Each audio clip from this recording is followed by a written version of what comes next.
I'm Irene, navigating life at 30 with a mix of web design and motherhood. Our family nucleus was simple: me, my husband Mike, and our 2-year-old sunshine, Danny. Our world was comfortably wrapped within the walls of our home, which stood as a testament to the life we built together. Mike worked for my dad's company, a job he was proud of, and I carved pixels into designs from my home studio. Our routine was pleasantly mundane until one evening at my parents' house, where family dinners were more than just meals. They were gatherings punctuated by discussions, laughter, and, sometimes, life-changing announcements. "So, I've been thinking," my dad began, his voice commanding the room's attention. He was a self-made man, a pillar of wisdom in business suits. "We're expanding the company. There's a new branch opening in the neighboring city, and I want Mike to take the lead on this." Mike, who had always admired my dad, perked up immediately. His eyes gleamed with a mix of excitement and determination. "Mr. Thompson, that's a fantastic opportunity. I'm all in." I felt a surge of pride and excitement. "That's wonderful news. We should all move there for the project duration.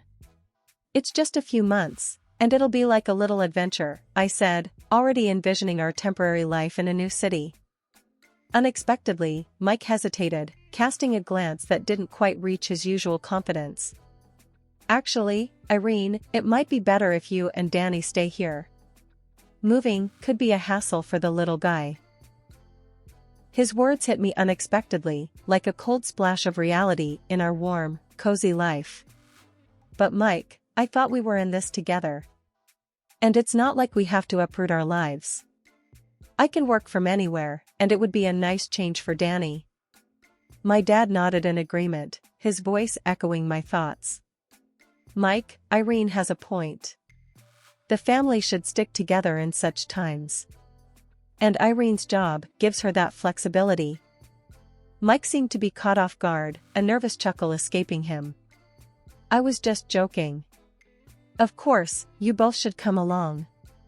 But that joke didn't sit right with me. It lingered in the air, an uninvited guest at our family dinner. The evening progressed with Dad and Mike diving into the logistics of the new business venture, but my mind was stuck on Mike's initial reaction. Why the hesitation? Why the reluctance? Later that night, after tucking Danny into bed, I found myself sitting across from Mike in our living room. The house was quiet, a stark contrast to the turmoil in my mind. "Mike, about dinner tonight," I started, my voice a blend of confusion and concern. "You really caught me off guard, suggesting that Danny and I shouldn't join you. Is there something on your mind?" He looked up from his phone, meeting my gaze for the first time since we sat down. "Irene, I didn't mean to upset you. It's just that setting up a new branch will be demanding. I thought it'd be easier for you to stay put, avoid the stress of moving." I leaned forward, searching his face for the familiar comfort. "But we've always faced challenges together. That's what we do. Why would this time be any different?" Mike sighed, putting his phone down. He leaned back, running a hand through his hair. "You're right, we do. And we will. I guess I was just overthinking it. It was a silly thought, nothing more." His words were meant to reassure, but they hung heavy in the room, a reminder that something in our equation had shifted, however slightly. Life has a funny way of throwing curveballs just when you think you've got it all figured out. Our little family was on the brink of a new adventure, or so I thought, until Danny, our 2-year-old bundle of joy, decided to rewrite our plans. It started with a mild fever, nothing too alarming at first, but it quickly escalated. I remember holding Danny in my arms, feeling his little body burning up as I dialed our family doctor. "Dr. Jacobs, Danny's fever isn't coming down." "I'm really worried," I said, trying to keep the panic out of my voice. After a thorough checkup, Dr. Jacobs' expression was serious. "Irene, I'm afraid it's more than just a common cold. Danny needs rest and cannot travel for a while. Moving to a new city is out of the question right now." The news hit me like a ton of bricks. I called Mike that evening, the weight of uncertainty heavy in my voice. Mike, Danny's sick. The doctor advised against traveling. We can't join you for now. On the other end, there was a pause before Mike responded. His voice was calm, almost too calm. Oh, is it serious? Well, that's okay, Irene. He needs to get better. We can manage. Something about his response didn't sit right with me. There was an undertone of relief, perhaps even contentment, that Danny and I wouldn't be joining him. It gnawed at me, that unsettling feeling of doubt. The weeks that followed were tough. Danny's illness turned out to be a stubborn infection that took its time healing. My days and nights merged into a blur of caregiving, leaving little room for anything else. Mike's calls became infrequent, and when he did call, his words felt rehearsed, lacking the warmth I was used to. Everything's okay here, Irene. Just busy with work. How's Danny? I'd update him, hoping for more engagement, but the conversations were brief and perfunctory. He's getting better, slowly. We miss you, Mike. Yeah, I miss you guys too, he'd reply, but it sounded hollow, as if he was saying it out of obligation rather than feeling. The distance was growing, not just in miles, but in our connection. It felt like Mike was slipping away, retreating into a world I wasn't part of. One evening, after a particularly short and unsatisfying call with Mike, I sat in the living room long after Danny had fallen asleep. The silence of the house echoed my thoughts. Was this what our life was going to be now? Mike distant and preoccupied, and me, alone, holding down the fort? Days turned into weeks, and the distance between Mike and me felt more than just miles apart. It was as if he was slowly drifting away, becoming a stranger. His calls, once filled with laughter and warmth, were now just formal check-ins. One evening, as I was putting Danny to bed, my phone buzzed. It was Mike. Hey, how's Danny doing? He asked, his voice lacking its usual tenderness. He's better, still recovering, I replied, hoping to stir some emotion in him. Work's crazy here, he said, sounding distracted. I sat down in the living room, the silence engulfing me. Mike, we barely talk these days. Is everything okay with you? You seem different. There was a pause on the line. Different? No, I'm just really busy, Irene. You know how it is starting up a new branch. I tried to keep the conversation going, to bridge the growing gap. I understand you're busy, but it feels like you're not just physically away. It's like I don't know you anymore. He let out a sigh. Irene, you're overthinking it. It's just stress, that's all. Once things settle down here, it'll be better. But his reassurances did little to ease my growing concerns. His words felt empty, devoid of the connection we once shared. Weeks passed, and Mike's brief return home did little to quell my fears. He was physically present, but emotionally distant. He spent most of his time either working on his laptop or engrossed in his phone. One night, I decided to confront him. Mike, we need to talk. You've been distant ever since you took this new job. Is there something you're not telling me? He looked up from his phone, his expression a mix of annoyance and surprise. Irene, why do you keep saying that? I'm right here. But you're not really. You're always on your phone or laptop. It's like you're here, but your mind is somewhere else, I said, my voice tinged with frustration. Mike closed his laptop with a sigh. Look, Irene, I've got a lot on my plate right now. The new branch, the pressures from your dad, it's a lot to handle. I'm just trying to do my best. I nodded, trying to understand. I get that, Mike, but we're a team, remember? If there's something bothering you, you can talk to me. He shook his head, a half-smile on his face.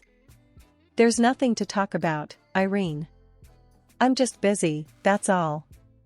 You're making a big deal out of nothing. But it didn't feel like nothing. It felt like a chasm was forming between us, one that I couldn't bridge, no matter how hard I tried.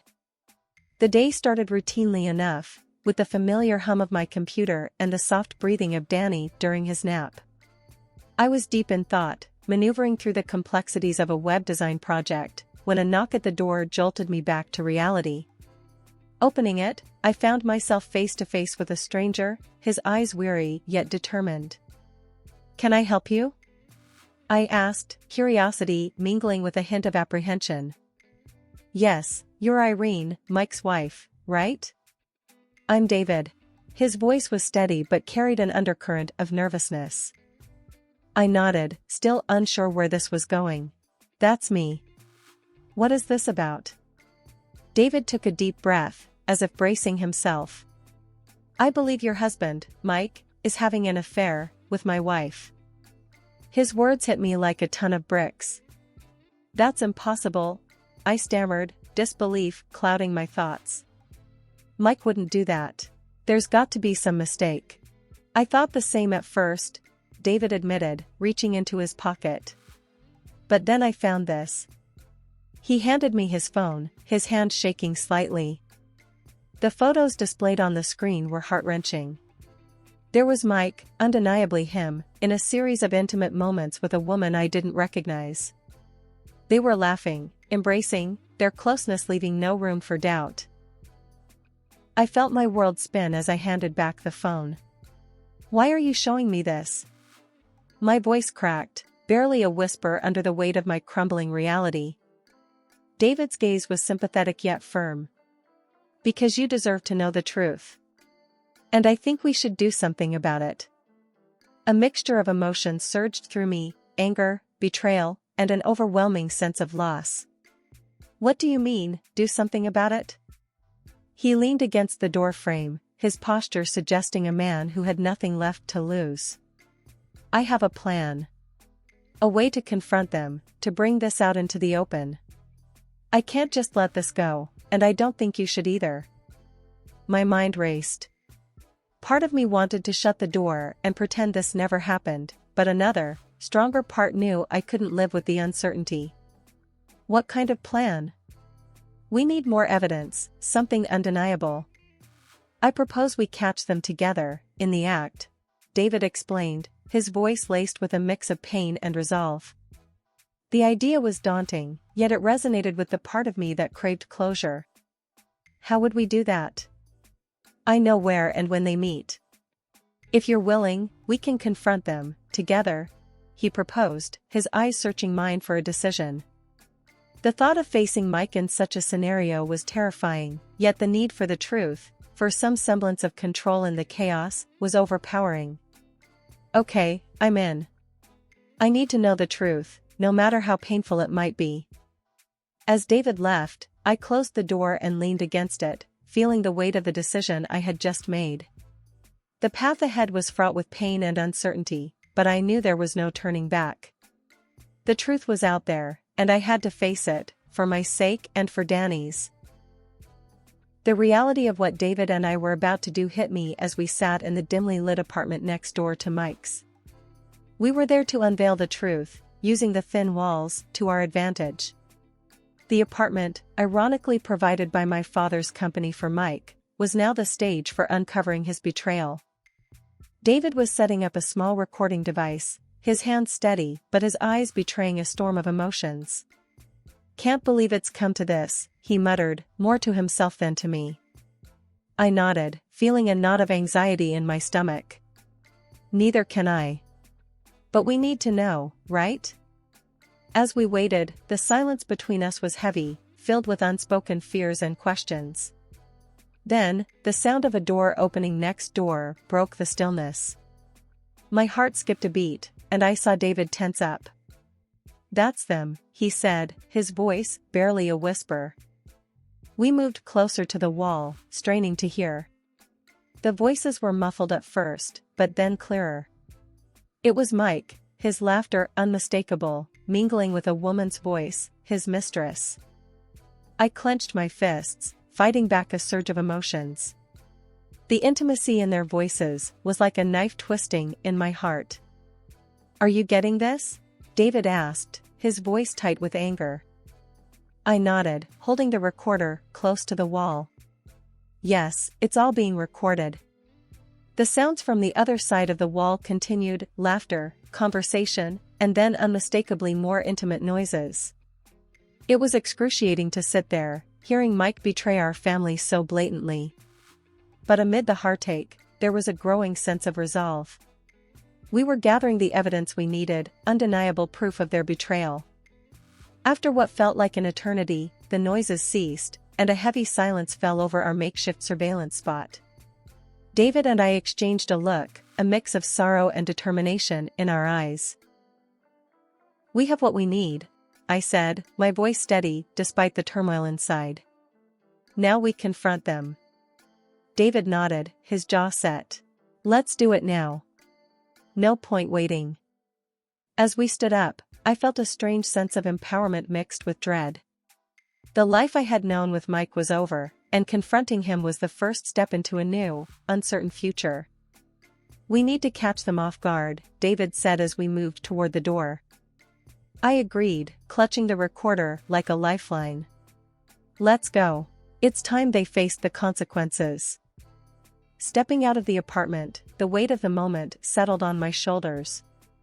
We were about to face the people who had turned our lives upside down. The confrontation would be painful, but necessary. David and I stood in the dimly lit corridor outside Mike's apartment, our hearts racing with a mix of anxiety and determination. The plan was simple, but bold. David would pretend to be a courier, a ruse to ensure Mike would open the door.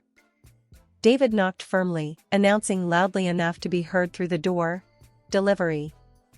We heard footsteps approaching from inside. The door swung open, and there stood Mike, his face transitioning from annoyance to shock as his eyes landed on me. "Irene? What the hell are you doing here?" I took a deep breath, my voice surprisingly steady despite the turmoil inside. "We need to talk, Mike. Can I come in?" Behind Mike, the mistress, a young woman with a startled expression, stood frozen. Reluctantly, Mike stepped aside, allowing us entry. The room felt tense, charged with unspoken accusations and fear.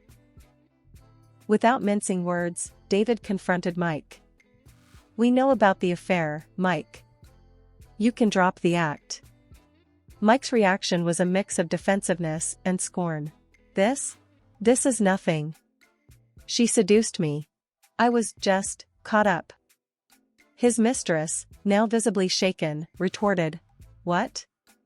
No, you were as much in this as I was." Ignoring her, Mike turned to me, trying to downplay the situation. "Irene, listen, this isn't what it looks like." I couldn't hold back any longer. "Not what it looks like?" "I heard everything, Mike. We have recordings." Mike glanced at the recording device in David's hand, his face turning pale. "Recordings? Irene, you've got to understand." "There's nothing to understand," I cut him off, my voice rising in anger. "You betrayed our family, Mike. You betrayed me and Danny." He started to say something but stopped, realizing the gravity of his situation. "Irene, please," Mike's voice trailed off as he fell to his knees, a pathetic figure of desperation. "Forgive me, I made a mistake. Please, don't tell your father about this." I looked down at him, feeling a mix of pity and revulsion. "You think I can just forgive and forget? I'm going to demand compensation for this betrayal. And yes, I will tell my father. He deserves to know the kind of man you really are." Mike's face crumpled in despair, but there was no going back. The trust we had was shattered beyond repair. David, who had been quietly observing, finally spoke up. "You're going to pay for this, Mike. Both of you." The mistress, now crying, looked completely overwhelmed. "I didn't mean for it to go this far." As we left the apartment, leaving Mike and his mistress to their own messy reality, I felt a strange sense of closure. It was painful and heart-wrenching, but necessary. The confrontation was over, and with it, a chapter of my life had ended. Stepping out into the brisk evening air, the weight of what had just transpired in Mike's apartment hung heavily over me. David and I walked in silence to a nearby park bench. The noise of the city around us felt distant, muffled by the shock and turmoil churning inside. David was the first to break the silence. "I'm sorry you had to find out this way, Irene. But at least now you know the truth." I nodded, feeling numb. Yes, the truth. I paused, gathering my thoughts. "What are you going to do now?" He looked down, his hands clenched tightly. "I need to think. There's a lot to process. But one thing is clear, I can't stay with her after this." "I understand," I said softly.